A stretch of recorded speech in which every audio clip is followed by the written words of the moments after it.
Hello students, welcome to P N science. और आज की इस पर्टिकुलर वीडियो में हम डिस्कस करेंगे एनर्जी फ्लो एंड इकोसिस्टम के एक्सरसाइज सॉल्यूशन, जो आपके स्टैंडर्ड नाइन्थ के 7 चैप्टर है साइंस टेक्स्ट बुक का, उसके एक्सरसाइज सॉल्यूशन को डिस्कस करेंगे।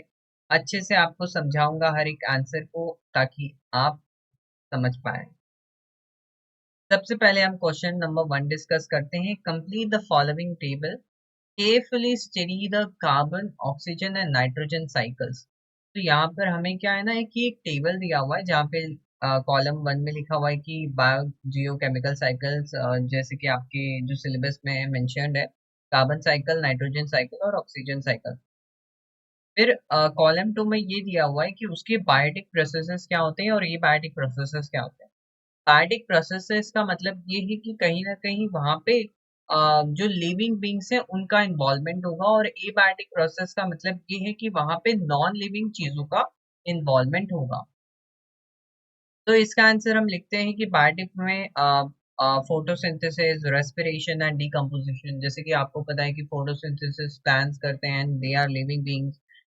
रेस्पिरेशन ह्यूमंस एंड एनिमल्स करते हैं, and also they are living beings. Decomposition micro organisms, bacteria, fungi, ये जो डिकम्पोजिशन करते हैं, ऑल्सो दे आर लिविंग बींग्स। एंड एबायोटिक में हम डिस्कस करेंगे कि बर्निंग ऑफ फॉसिल फ्यूल से कार्बन रिलीज होता है, तो फॉसिल फ्यूल्स तो नॉन लिविंग है। Forest fires and volcanic activity, ये सब से भी कार्बन रिलीज होता है। तो ये क्या है, नॉन लिविंग प्रोसेसेस जो कार्बन साइकिल में होते हैं। हम बात करेंगे कार्बन साइकिल पे भी। वैसे ही यहाँ पर ऑक्सीजन साइकिल दिया हुआ है। ऑक्सीजन साइकिल में क्या बायोटिक प्रोसेस है? Of course photosynthesis, respiration and decomposition, ये चीजें इन्वॉल्व है, क्योंकि इसमें ऑक्सीजन का बहुत मेजर रोल होता है। एबायोटिक में कंबशन एग्जांपल है इसका, corrosion, rusting and most important, जो बहुत ज़्यादा ही इम्पॉर्टेंट है हमारे एटमॉस्फेयर के लिए भी, कि फॉर्मेशन ऑफ ओजोन, जो हमें यूवी हार्मफुल यूवी रेज से प्रोटेक्ट करता है। ओजोन की लेयर रहनी चाहिए, डिप्लीशन उसकी नहीं होनी चाहिए। तो ओजोन का रहना बहुत ज़रूरी है, और उसके लिए ऑक्सीजन का रहना बहुत ज़रूरी है। थर्ड है नाइट्रोजन साइकिल। इसमें क्या है कि biological nitrogen fixation, obviously plants के थ्रू और बाकी माइक्रोब्स के थ्रू ये फिक्सेशन होता है। अमोनिफिकेशन, यहाँ पर ना जो अमोनिफिकेशन, नाइट्रिफिकेशन, डीनाइट्रिफिकेशन, ये सारे ना बैक्टीरिया करते हैं, और बैक्टीरिया क्या है, लिविंग बींग्स है। एबायोटिक में atmospheric nitrogen fixation, industrial nitrogen fixation की इंडस्ट्री से कुछ नाइट्रोजन का अ, हमने क्या किया कि केमिकल रिएक्शन किया कुछ ऐसा करके, जो नाइट्रोजन है उसका फिक्सेशन कर दिया। नाइट्रोजन का फिक्सेशन हम डिस्कस करेंगे कि मैं कहना क्या चाहता हूँ यहाँ पर, मतलब क्या है। जब नाइट्रोजन साइकिल, क्योंकि डिटेल में दिया हुआ है ना, उसके आंसर को भी हमने डिस्कस करना है, तब मैं आपको एक्सप्लेन करूंगा। तो क्वेश्चन नंबर 2 देखते हैं यहाँ पे। Correct and rewrite the following statements and justify your corrections. तो यहाँ पर हमें स्टेटमेंट्स दिया होगा, और हमें बताना है कि उसमें कुछ मिस्टेक हो गई है, उसको करेक्शन करना है उसमें, और एक्सप्लेन भी करना है कि हमने ये करेक्शन किया क्यों, मतलब वो स्टेटमेंट सही है तो क्यों सही है। सबसे पहला क्वेश्चन यहाँ पे है, carnivores occupy second trophic level in the food chain, जो कि गलत है। आंसर ये होना चाहिए, कार्निवोर्स ऑक्यूपाई करते हैं, फॉर्म करते हैं third trophic level in the food chain. तो यहाँ पर हम एक्सप्लेन करेंगे इसको कि जो प्रोड्यूसर्स है वो फर्स्ट ट्रॉपिक लेवल फॉर्म करते हैं फूड चेन में। हार्बीवोर्स डिपेंड करते हैं प्रोड्यूसर्स पर। जो हार्बीवोर्स है, हार्बीवोर्स का मतलब वो होता है जो प्लांट को ईट करता है, फीड करता है, उसका जो खाना है वो प्लांट्स ही है। तो वो फॉर्म करते हैं सेकेंड ट्रॉपिक लेवल। एंड जो कार्निवोर्स है, हार्बीवोर्स पे डिपेंड करते हैं और फॉर्म करते हैं third trophic level. Fourth trophic level पर आपका जो ओमनीवोर्स होता है, एपेक्स कंज्यूमर जिसे कहते हैं, वो आता है, जिसमें हम ह्यूमंस भी आते हैं। तो यहाँ पर एक डायग्राम मैंने लिया हुआ है, जिसे यहाँ पर आप देख सकते हैं, ये प्लांट्स है।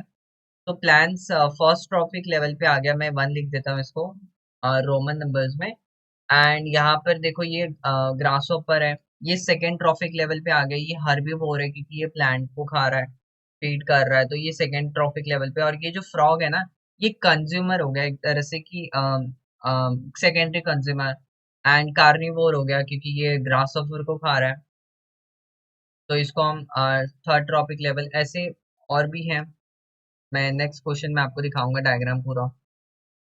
तो सेकंड क्वेश्चन देखते हैं, the flow of nutrients in an ecosystem is considered to be one way transport. ये गलत है, सही स्टेटमेंट इसका होगा the flow of nutrients in an ecosystem is cyclic.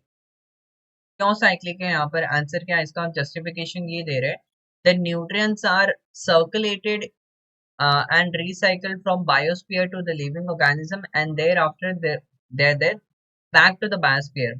Hence nutrients flow in a cyclic manner। मतलब ये है कि जैसे मैं आपको ये डायग्राम शो करता हूँ, इससे आपको समझेगा कि यहाँ पर जो प्लांट्स है वो फर्स्ट ट्रॉपिक लेवल पे है, फिर ग्रासहोफर है, फिर फ्रॉग है, तो ये इसको खा रहा है, ग्रासहोफर इसको खा रहा है, फिर जो फ्रॉग है इसको ग्रासहोपर को ईट कर रहा है, और ये जो स्नेक है ये फ्रॉग को ईट कर लेगा, और जो ईगल है वो स्नेक को ईट कर लेगा। फिर जब ईगल की डेथ हो जाएगी, कभी ना कभी तो डेथ होगी ना उसकी, ऑब्वियसली नेचर के थ्रू डेथ होगी इसकी, तो जो बैक्टीरिया फंजाई ये जो है इसको डीकम्पोज कर देंगे, फिर ये वापस से क्या होगा कि सॉइल में चले जाएगा, ऑब्वियसली इसकी dead bodies and all.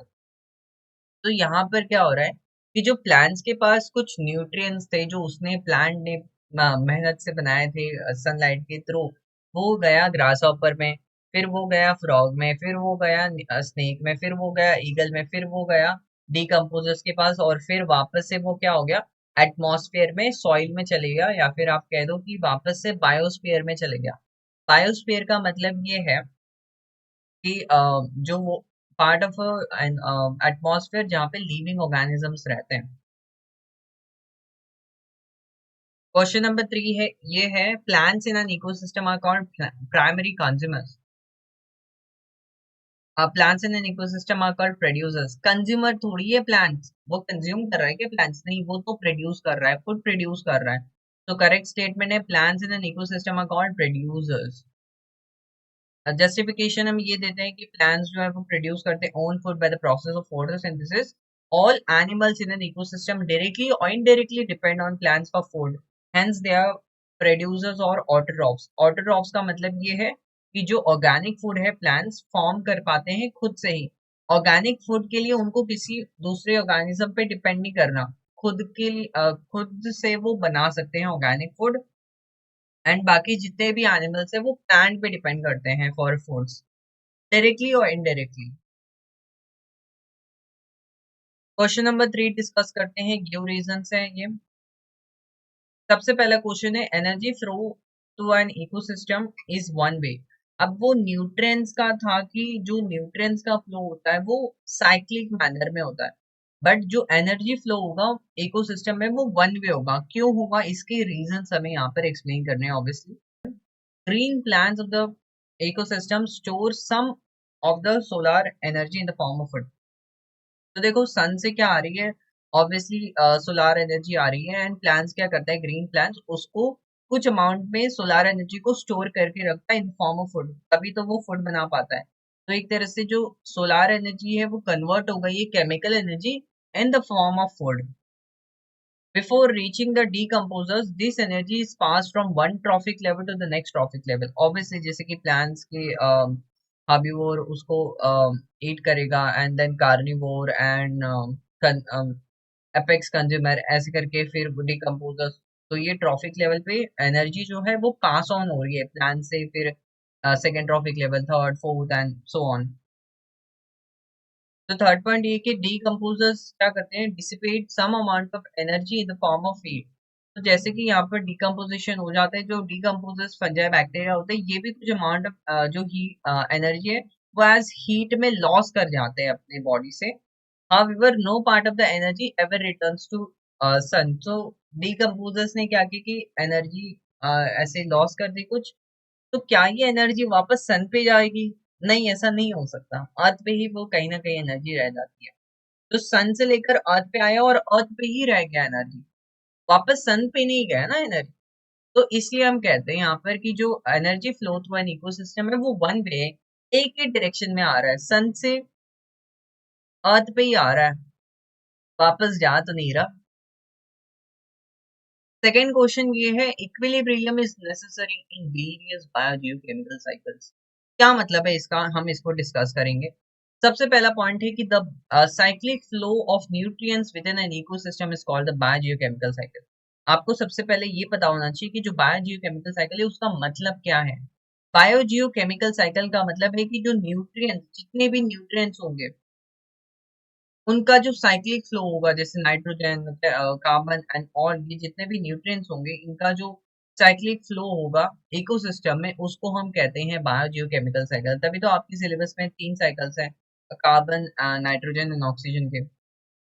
Second point ये है, nutrient required for the growth of organisms are continuously transferred from abiotic to biotic factors and biotic to the abiotic factors within an ecosystem। क्या मतलब है इस point का? देखो, हर एक organism को ना न्यूट्रिएंट्स चाहिए रहता है। आपको भी फूड चाहिए रहता है अपनी ग्रोथ के लिए। आप 10 साल पहले कितने छोटे होंगे और अभी आप कितने ग्रोथ हो गए होगी आपकी बॉडी में, तो ऑब्वियसली आपने न्यूट्रिएंट्स कंज्यूम किया है। वैसे ही सारे ऑर्गेनिजम्स को न्यूट्रिएंट्स चाहिए रहता है ग्रोथ के लिए। और ये कैसे आता है न्यूट्रिएंट्स? ट्रांसफर होता है एबायोटिक से biotic factors and biotic to abiotic factors. ये जो टर्म है ना, abiotic to biotic and biotic to abiotic, इसको मैं थोड़ा सा एक्सप्लेन करता हूँ। जैसे एटमॉस्फेयर में CO2 कार्बन होता है इन द फॉर्म ऑफ एबायोटिक। अब ये क्या करेगा कि प्लांट इसको क्या करता है, कंज्यूम करता है और C6H12O6 ये फूड कार्बोहाइड्रेट बना देता है। अब ये क्या हो गया, बायोटिक फॉर्म हो गया। इसको आप कंज्यूम करोगे, ह्यूमंस इसको कंज्यूम कर लेगा और फिर ह्यूमंस के बॉडी से ऑब्वियसली ये भी एक्सक्रीट आउट हो जाएगा एनवायरनमेंट में। या फिर इसकी डेथ होगी तो डिकम्पोजर्स क्या करेंगे, इसकी वापस से ये सॉइल में मिल जाएगा। तो जो कार्बन था वो वापस से क्या आ गया, एटमॉस्फेयर में आ गया। तो एबायोटिक फॉर्म जब बायोटिक में कन्वर्ट हुआ और फिर बायोटिक वाला एबायोटिक में वापस कन्वर्ट हो गया, CO2 में एनवायरनमेंट में आ गया। तो ऐसे ये ट्रांसफर, मैंने तो ये छोटा सा एग्जांपल दिया और ये बहुत बड़े लेवल पे होता है हर एक स्टेज पर। तो इसलिए हम कहते हैं कि ये जो इक्विलिब्रियम है ना, कि जैसे बायोटिक से एबायोटिक में जा रहा है, कन्वर्ज हो रहा है, फिर बायोटिक से एबायोटिक में, biotic to abiotic and abiotic to abiotic, ये नेसेसरी है, बहुत इंपॉर्टेंट है इक्विलिब्रियम में मेंटेन होना। अगर कोई भी डिस्टरबेंस हो गया ये साइकिल में कि एबायोटिक से बायोटिक में कन्वर्ट हुआ, फिर वो बायोटिक से एबायोटिक में कन्वर्ट नहीं हो पाया, अगर ऐसा कुछ हो गया तो इक्विलिब्रियम डिस्टर्ब हो जाएगा पूरा। अ, पूरा इकोसिस्टम डिस्टर्ब हो जाएगा, डिस्टर्ब हो जाएगा। इसलिए जो इक्विलिब्रियम है वो नेसेसरी है बायो जियो केमिकल साइकिल्स में। थर्ड पॉइंट ये है, flow of nutrients through an ecosystem is cyclic. जैसे कि मैंने प्रीवियस स्लाइड पे एक्सप्लेन किया था कि जो फ्लो ऑफ न्यूट्रिएंट्स होता है वो साइक्लिक मैनर में होता है। जैसे कि वही पॉइंट्स में एक्सप्लेन किया यहाँ पे कि all organism need nutrients for the growth. The nutrients carbon, oxygen, nitrogen, iron, calcium, etc. are circulated and recycled from biosphere to the living organism and after that back to the biosphere। जैसे कि मैंने carbon वाला example दिया था। Nutrients are taken up by plants and passed on to consumers, obviously। Fourth point, eventually after their death, all types of consumers are decomposed by the decomposers like जैसे कि bacteria, fungi, and the nutrients are again released into the biosphere to be used again by। वही point लिखा हुआ है कि जैसे after that और जो भी ऑल टाइप के कंज्यूमर होंगे उनकी डेथ हो जाएगी, वो डिकम्पोज हो जाएंगे। डिकम्पोजर्स कौन है, बैक्टीरिया, फंजाई है।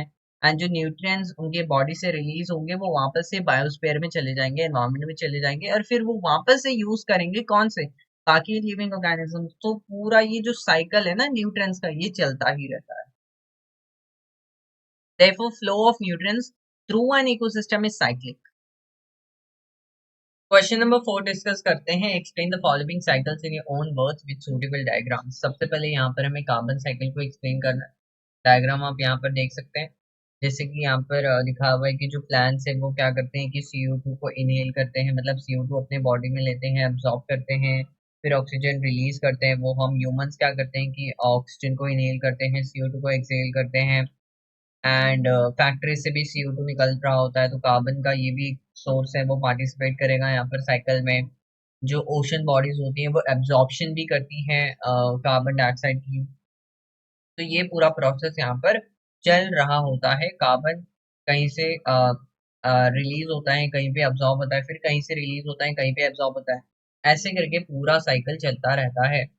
अगर मैं पॉइंट्स में एक्सप्लेन करके जाऊं, तो यहाँ पर आप देख सकते हैं the circulation and recycling of carbon from atmosphere to the living organism and after that back to the atmosphere is called the carbon cycle.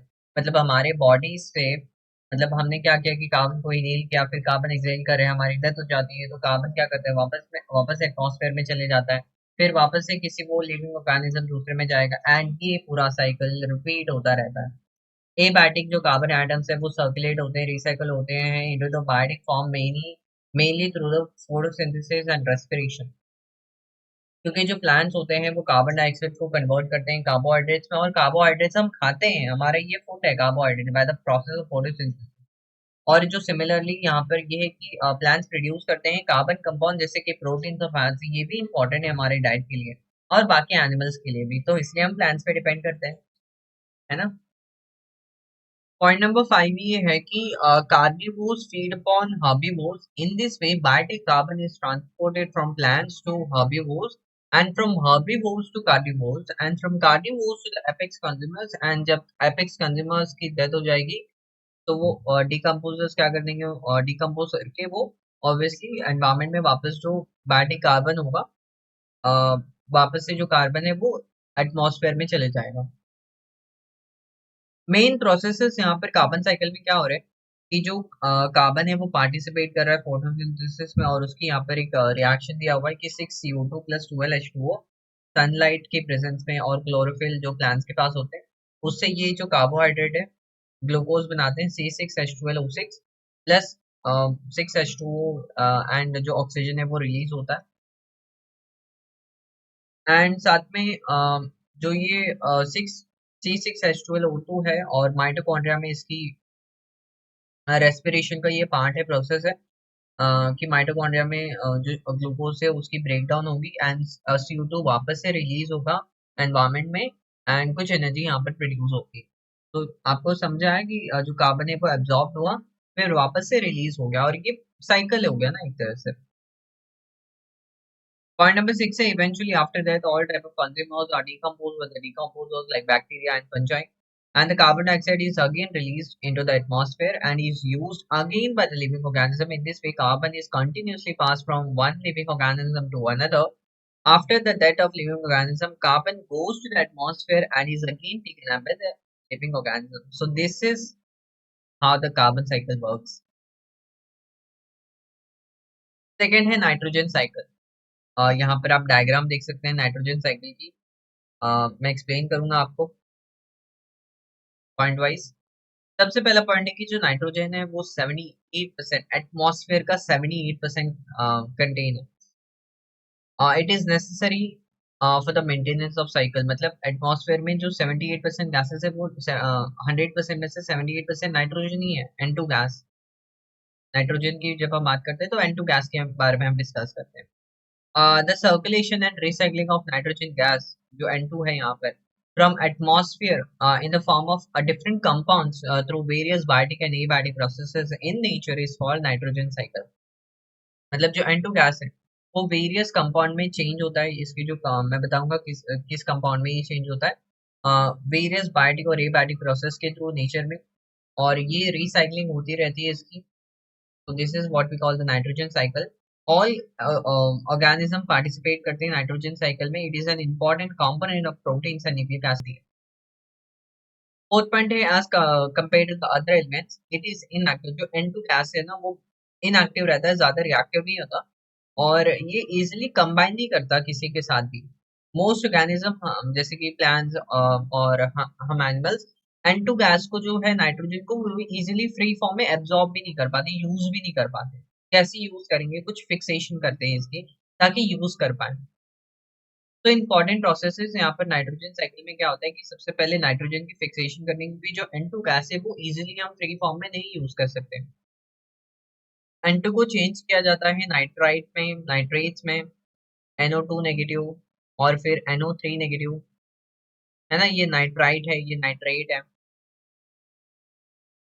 Conversion of nitrogen into nitrites, nitrates and nitrites through atmosphere, industrial and biological processes. Biological में bacteria इसको करते हैं industry में। For example आप suppose कर लो कि कुछ chemical reaction हो रही है एटमॉस्फेयर में, थ्रू लाइटनिंग ये सब हो सकता है। अमोनिफिकेशन का मतलब है कि अमोनिया रिलीज होता है decomposition of dead bodies and जो एक्सक्रीटरी वेस्ट होता है ऑर्गेनिज्म से, अमोनिया NH3 ये रिलीज होता है।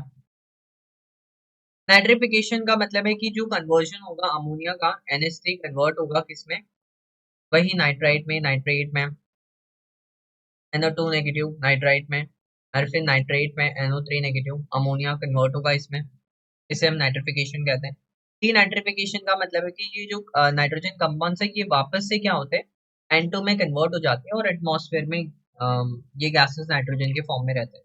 तो ये पूरा एक साइकिल हो गया नाइट्रोजन साइकिल। थर्ड है ऑक्सीजन साइकिल। डायग्राम आप यहाँ पर देख सकते हैं, प्लांट प्रोड्यूस ऑक्सीजन, फिर हम ऑक्सीजन कंज्यूम करते हैं फॉर द ब्रेकडाउन ऑफ, हमें एनर्जी चाहिए रेस्पिरेशन में, ऑक्सीजन यूज होता है, उससे एनर्जी रिलीज होती है जो मैंने माइटोकॉन्ड्रिया में दिखाया था। फिर हम क्या करते हैं, CO2 की लेते हैं, प्लांट अब्जॉर्ब करते हैं CO2 को एंड फिर ऑक्सीजन रिलीज करते हैं और हम उसे कंज्यूम करते हैं। ये पूरा साइकिल चलता है। सबसे पहला पॉइंट है कि ऑक्सीजन फॉर्म 21%, जैसे कि नाइट्रोजन फॉर्म करता है 78% ऑफ द एटमॉस्फेयर, वैसे ही ऑक्सीजन फॉर्म करता है 21% of the atmosphere. It is also present in hydrosphere and lithosphere. Circulation and recycling of oxygen within biosphere is called the oxygen cycle, उसकी recycling and circulation को।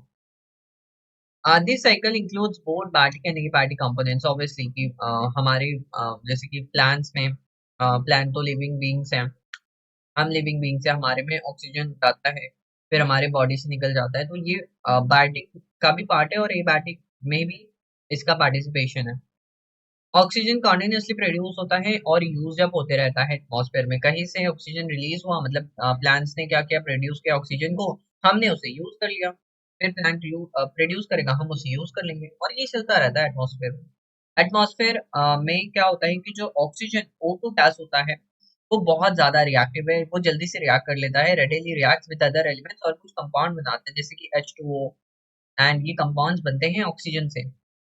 Six point है, जैसे कि मैंने बताया कि ऑक्सीजन जो है वो रिलीज होता है bye the process of photosynthesis और वो यूज अप होता है एनवायरनमेंट में। जैसे कि रेस्पिरेशन हम करते हैं तो ऑक्सीजन यूज अप हो जाता है, कंबशन में ऑक्सीजन का मेजर रोल है, उसकी वजह से कंबशन होता है, आग लग जाती है।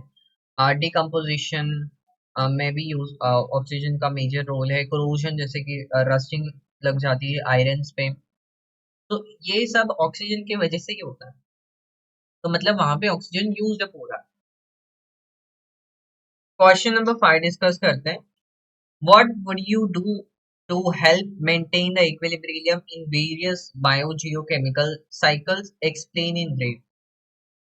देखो यहाँ पर हमें यहाँ पर कि कैसे हम मेंटेन करेंगे हेल्प, हेल्प कैसे कर सकते हैं मेंटेन करने में बायोजियोकेमिकल साइकिल। जो इक्विलिब्रियम मेंटेन होता है biotic to abiotic and abiotic to biotic. Equilibrium in various biogeochemical cycle is essential for survival of ecosystem। वैसे ही मैंने बताया था कि ये इक्विलिब्रियम डिस्टर्ब नहीं होना चाहिए। अवॉइड डिफॉरेस्टेशन, जो हम ट्रीज को कट कर देते हैं फिर वहां पे ह्यूमन सेटलमेंट्स हो जाती है और बाकी चीजों के लिए यूज होता है वो एरिया जो फॉरेस्ट का एरिया था, तो हमें ये अवॉइड करना चाहिए कि हमें ट्रीज को नहीं कट करना चाहिए। तो ये बहुत इंपॉर्टेंट रोल है क्योंकि जो ट्रीज है ऑब्वियसली वो कार्बन डाइऑक्साइड को क्या करते हैं, एब्जॉर्ब करते हैं और ओवरऑल बैलेंस मेंटेन होता है। अगर ट्रीज का नंबर काउंट हो जाएगा तो एक्स्ट्रा जो कार्बन डाइऑक्साइड है वो इंक्रीज हो जाएगा और वो कहीं ना कहीं हार्मफुल होता है हमारे एनवायरमेंट के लिए। थर्ड पॉइंट है over use of fertilisers should be avoided as fertilisers get lost away in the near water bodies disrupting the balance. तो क्या होता है कि पॉल्यूशन भी इससे हो जाता है, वाटर पॉल्यूशन, क्योंकि जो फर्टिलाइजर्स है वो वाटर बॉडीज में चले जाते हैं, रिवर्स में चले जाएंगे अगर लेक वगैरह में, फिर वही जो वाटर है वो हम ड्रिंक करेंगे तो फिर ये जो फर्टिलाइजर वाला, तो ये सब और ऑब्वियसली वो सॉइल पोल्यूशन भी करेगा। ये चीजें हमें अवॉइड करनी चाहिए, ज्यादा यूज नहीं करना फर्टिलाइजर का, ओवर यूज लिखा हुआ है यहाँ पे।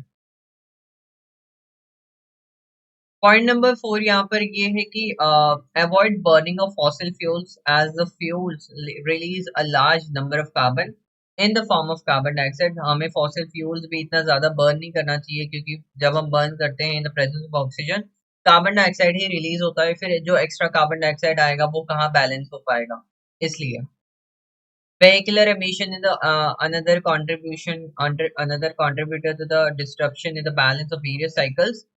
This emission release oxides of nitrogen, carbon, and other hazards, air pollutants. So we must better use better quality fuel like CNG, ethanol to reduce vehicular emission.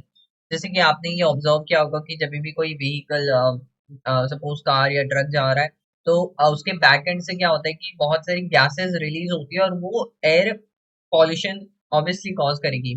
उसमें carbon, nitrogen and बहुत सारे harmful substances जो gases होती हैं वो release होती है environment में, वो कहाँ बैलेंस आउट हो पाएगी।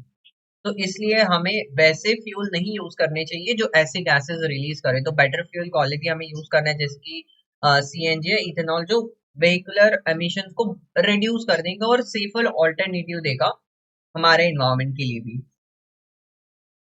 क्वेश्चन नंबर 6 ये है कि explain in detail the inter relationship between the food chain and the food web. तो फूड चेन क्या होता है सबसे पहले ये देखेंगे, फिर फूड वेब के बारे में बात करेंगे और दोनों का लिंकेज कैसे यहाँ पर है। पॉइंट नंबर 1 है कि there is continuous interaction between producers, consumers and decomposers. जैसे कि आपको पता है कि प्लांट पहला कंज्यूमर होता है, फिर उसको कौन खाता है, हर्बीवोर खाता है, फिर कार्निवोर आता है, ऐसे करके एक प्रॉपर आप देख रहे हैं लिंक बन चुका है, एक चेन बन चुका है, ऐसे करके when this interaction form definite sequence it is called. जैसे कि यहाँ पर एक सीक्वेंस बन गया है ना, first, second, third trophic level and so on. तो जैसे यहाँ पर एक सीक्वेंस बन चुका है, इसलिए हम इसे फूड चेन कहते हैं, एक प्रॉपर चेन बन चुकी है। Each food chain consist of 4, 5 और मोर लिंक्स। तो यहाँ पर 4th trophic level, 5th trophic level, ऐसे करके 4-5 लिंक्स हो सकते हैं ईच फूड चेन में, एक पर्टिकुलर फूड चेन में।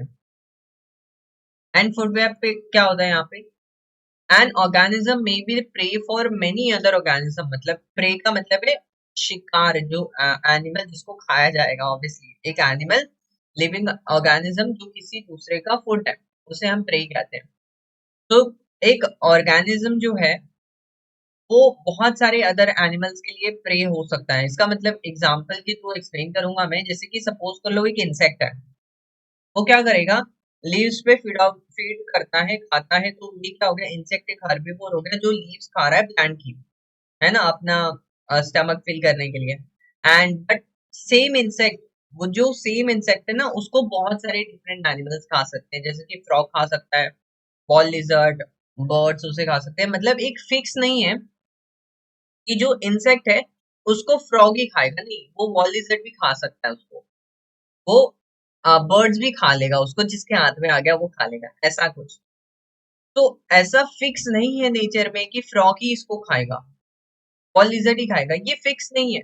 तो एक चेन जो है, फिर वो अलग अलग होने लगता है कि यार ये पर्टिकुलर चेन था, फिर एक और चेन आ गया, तो समझ नहीं आता। इसलिए हम इसको कहते हैं कि फूड वेब बन चुका है, कि यहाँ पर एक इंसेक्ट है, इसको फ्रॉग भी खा सकता है ना, फ्रॉग भी खा सकता है, इसको वॉल लिजर्ड भी खा सकता है, इसको बर्ड भी खा सकता है, और ये इंसेक्ट भी बहुत सारे प्लांट को फीड कर रहा है, एक पर्टिकुलर प्लांट को फीड नहीं कर रहा। Thus many food chain interconnected, ये बहुत सारे food chain interconnected होते हैं together, form an intricate web, जिसे हम food web कहते हैं। क्वेश्चन नंबर 7 डिस्कस करते हैं। State the different types of biogeochemical cycles and explain the importance of those cycles. तो हम लिख सकते हैं यहाँ पर कि the different types of biogeochemical cycles are, जैसे कि nitrogen, oxygen, carbon, water vapour, iron, calcium, phosphorus, इन सब के भी प्रॉपर साइकिल्स होते हैं नेचर में। Nutrients necessary for the growth, जैसे कि मैंने आपको बताया कि जो न्यूट्रिएंट्स है obviously growth of the organisms के लिए बहुत इंपॉर्टेंट है, और कंटिन्यूसली न्यूट्रिएंट्स चाहिए होते हैं जो ट्रांसफर होते हैं from abiotic to biotic factors and biotic to abiotic factors, और ये इक्विलिब्रियम रहना चाहिए इकोसिस्टम में। पॉइंट नंबर 3 यहाँ पर ये है कि these cycles operate continuously through the medium of biosphere formed by lithosphere, atmosphere and hydrosphere. Lithosphere जो लैंड एरिया है, एटमॉस्फेयर जो एयर प्रेजेंट है, एंड हाइड्रोस्फीयर ऑब्वियसली जो ओशन है।